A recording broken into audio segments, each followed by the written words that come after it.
Hello everyone, welcome to the second edition of the Guru Mantra podcast. And here is your Guru Charan Kumar. Today we have a special guest. Yes, she is very special guest for me, Unnati, who scored 7 points in all the IB subjects. Yes, you heard it correct. And she got a perfect 45 points. A little introduction about Unnati. Unnati was a part of the Pathways Aravali class of 2022, graduated as a valedictorian of the batch with a perfect IB score of 45 and A in extended essay. She is currently an incoming freshman at Georgia Tech as a computer science major. She is interested in the positive application of technology in society, for which she has undertaken multiple projects. Her projects have been featured in public platforms like United Nations, WWF Podcast, and many academic journals. Unnati, welcome to the Guru Mantra podcast. Thank you. It's an absolute pleasure to be here.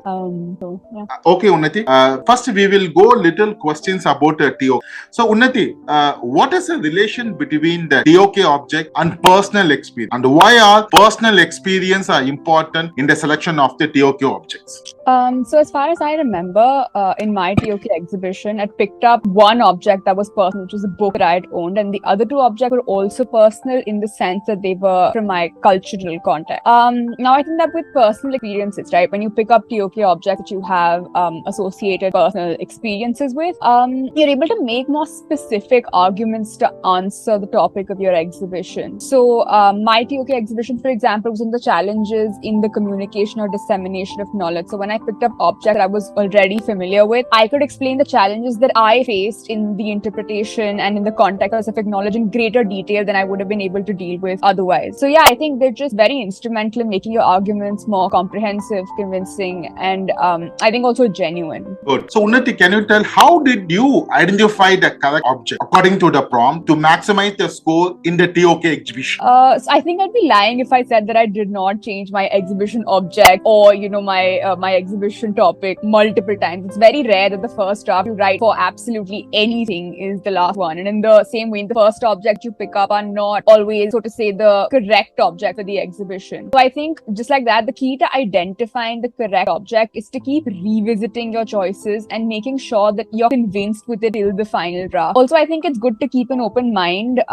keep looking around, and if you feel that another object that you found is a little later might be a better fit for what you have, you can speak to your TOK supervisor and swap it out. I think it's also a good idea to take feedback about your objects from someone who's not actively involved in the IBTP curriculum, because TOK does tend to get ambiguous more often than not.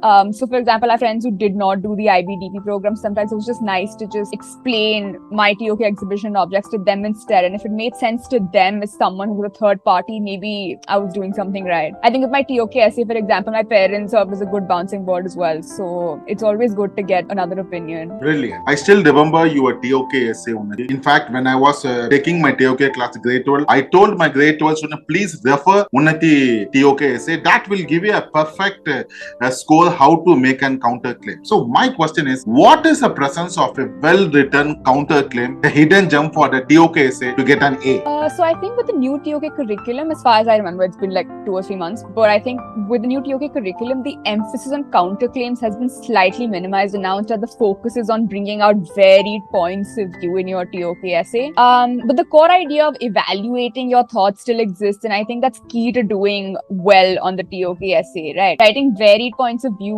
or contradicting points of view shows how thorough your understanding of the title is. So for example, my TOK essay was on whether knowledge can be independent of culture, and I think I was able to present both yes and no points of view, which made my essay thorough and comprehensive. Also, what I think is important to understand is that the world is not really black and white. So whenever you do make an argument, there's always going to be something that contradicts it. And the IB emphasizes on your essays being a reflection of reality with real life examples. So you might as well make use of this in all aspects. So I think, yeah, that's really it. So what is the structure of a TOK essay, and how so important structure, and how do you structure your TOK essay? So structure to any piece of writing is very important, whether that's your TOK essay, whether it's your college essay, it's anything at all. It's very important. So it guides your reader's understanding of your thoughts and ideas. So I structured my TOK essay by talking about one AOK in total first, and then moving on to the second AOK. So where it was, I first listed out all my ideas about math, and then moved on to art. There was also obviously the introduction where I defined some key terms and introduced the AOKs. When presenting the points of view in the AOKs and what I would term my body paragraphs, I structured it to first introduce the idea, then a real life example that supports the idea, and then link the example and idea to further explain the point of view that I had. And this was a structure that I really followed for the whole essay. This made sure that, all points of view and examples received their due space and recognition while maintaining like a good flow to the piece. Yes. Before I go for next question, listeners, little flashback. I started an initiative called the TOK Bus, and Unnati was the head of the TOK. Because of Unnati, the TOK Bus was a huge success. I have worked with Unnati for 18 months. Then, in fact, I really understand what is critical thinking, especially from Unnati point of view. So, Unnati, TOK is in critical thinking. So, how can a student develop a critical thinking skill in DP as per your experience? So critical thinking honestly is a skill that I think we develop since primary school. It's not something that instantaneously emerges in DP. But yeah, I think we can definitely fine-tune it, refine it in the DP by reading the news, reading good books, listening to debate, catching up with good media. For me, at least, a lot of my critical thinking, I think, stemmed from actively solving problems when I was, let's say, coding or doing something else in class. Not something I consciously did, like, oh, I need to develop critical thinking skills. It just happens. I think just keeping yourself engaged in like productive activities can help with critical thinking, actually. That's a brilliant. Unnati, 2 mistakes students should avoid on the TOK journey. I think number one is being extremely rigid with what you pick. Like I said before, like keep an open mind. The TOK exhibition and essay are 2 things that you work continuously on. What a lot of people do is pick something at the outset and then become a little defensive and turn a blind eye to any kind of feedback. I actually changed my TOK exhibition prompt twice, which I don't know if my TOK supervisor was happy with, but I just did not feel convinced. And I listened to the feedback I got. So yeah, I think being open to feedback and being flexible is a good idea with TOK, especially since there are so many different points of view. Number 2, I don't know if it applies particularly to TOK only, but I think it's delaying things. Since the TOK essay and exhibition are very extended pieces of work, a lot of people put it off till the last minute, because it's submitted the latest, which leads to really low quality work being produced, and it leads to a lack of feedback. So I think delaying things is also a huge mistake that I think students don't only make on their TOK journey, but on their DP journey as a whole. So yeah, I think those are the have. Okay, what you will give 2 tips for achieving an A grade in TOK for DP students? Every DP students want an A in TOK. So what is 2 tips from your experience you will give to the students? I think the 2 mistakes that I listed out also have the 2 most important tips hidden in them. I think just be flexible, be alert. TOK really stems from real life. So to do well, you really need an understanding of the things around you. The objects that you pick up from real life, the real life examples that you pick up from real life. So I think you need to be a little alert to do well. And number 2, just don't procrastinate. You have to get these things done sometime. That sometime might as well be now. So I think, that's really the 2 tips I have. Brilliant. And now, Unnati, we are moving some of the questions related to extended essay. I know you have taken your extended essay on the math. So can you tell me what difficulties did you encounter during your journey of extended essay, and how did you overcome them? I think my biggest trouble really, at least the answer that I can think of, was figuring out an RQ and a topic since my E was in math. So the level of math that you do in class does not really match up with the level of math that you need in your extended essay. It's obviously over and above and beyond what you really need, what you really do in class. And I think I had a lot of trouble with that because I would read these pieces of literature to understand what I could do my work on, and I wouldn't really understand what I was really dealing with for a long time, and I'd pick RQs that I just couldn't work with. So I think, I just overcame that by reading more and more and understanding things in a little greater detail, speaking to my supervisor, he was also my math teacher, so trying to understand the underlying math from him as well. I think that was the biggest one. And I think besides that, I think actually a lot of my troubles only came from having, I would say, a relatively elementary understanding of the subject. So even when I was doing a comparative study, so to do a comparative study, you need to understand the content in a lot of detail. And I think even the methodology also had troubles with only because of a little lack of understanding. But I think all of it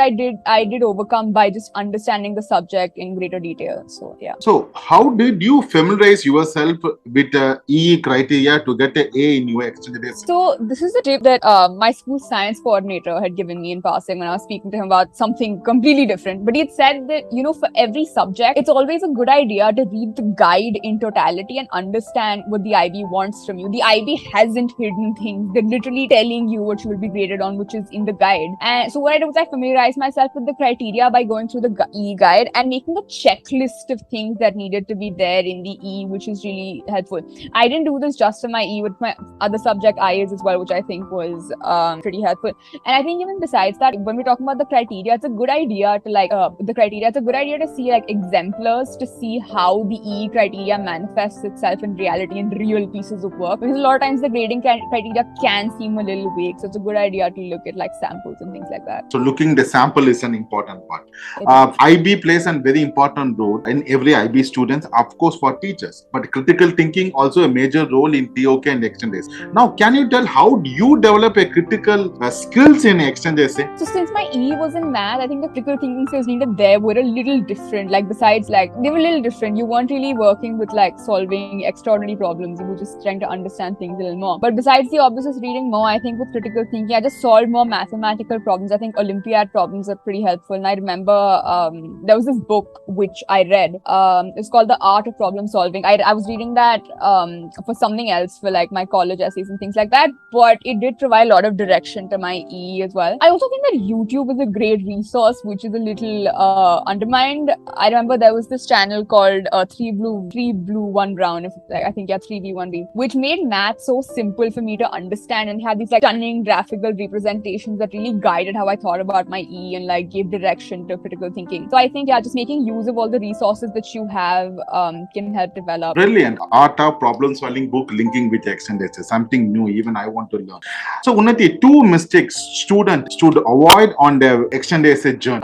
I think because I did a math E, I can speak, and plus I'm a STEM student, so I think I can speak more to STEM subject. But I think a mistake a lot of people make is at the outset they pick something super ambitious that they do not completely understand. And you know, as a result of that, they put off working on their extended essay. They don't and they produce low quality work because they don't understand what they're working with. So I think that is extremely important, that you pick something that you want to do, but that also that you think you can do. The E, I don't think is something that you need to. It's not really it's not really an academic research paper. It's simpler than that. So I think just picking something that's realistic is important. Students don't always do that. And I think number 2 is not being familiar with what they're being graded on, which links back to the first topic. You could pick a simple topic, but if you do it well and you understand what you're being graded on and you work towards that, I think you can do extremely well. Brilliant. Every students want to take an extended essay, they want to achieve the A in the extended essay. So can you tell 2 tips for getting an A in the extended essay for DP students? I think number 1 is becoming familiar with what they're being graded on, because obviously E starts a little later and it's not something that's taught in classes. It's relatively self-paced, so you will have to know what you're doing. So I think just becoming familiar with what you're being graded on is pretty important. And also I think keeping in touch with your supervisor is important because they can really give a lot of direction and shape to your EE. So I think that, and I think it's also important that you pick a topic that you are genuinely passionate about and not something that you're doing for the heck of it because you want to finish your EE, because if you do that, you will not have any motivation to work on it. And that I think is the biggest hurdle to overcome, just a lack of motivation.